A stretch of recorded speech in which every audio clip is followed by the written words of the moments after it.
आज आहे 5 जानेवारी 2023. तर आजपासून परत एकदा अंदाज देतो, कारण की राज्यामध्ये आता नेमकं महाराष्ट्रामध्ये अवकाळी पाऊस पडणार आहे, पण नेमकं कुठं पडणार आहे म्हणून ही अंदाज लक्षात देणार सगळ्यांनी लक्षात द्यायचा.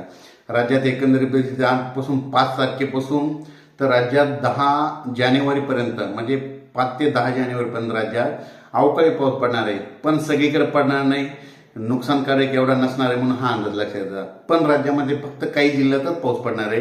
सांगायचं झालं तर तो पाऊस नागपूर जिल्ह्यामध्ये तुरळक ठिकाणी पडणार आहे, त्याच्यामध्ये वर्ध्यामध्ये पडणार आहे, अकोला जिल्ह्यात, तसेच वाशिम जिल्ह्यात, यवतमाळ जिल्ह्यात, हिंगोली जिल्ह्यात, बुलढाणा जिल्ह्यात, परभणी जिल्ह्यात, नांदेड जिल्ह्यात, लातूर, तसेच बीड जिल्ह्यात, नगर जिल्ह्यात, उस्मानाबाद जिल्ह्यात, बार्शी, कुर्डुवाडी, जर कर्नाटकमध्ये जर जास्त पडणार आहे म्हणून हे अंदाज लक्षात घ्यायचा.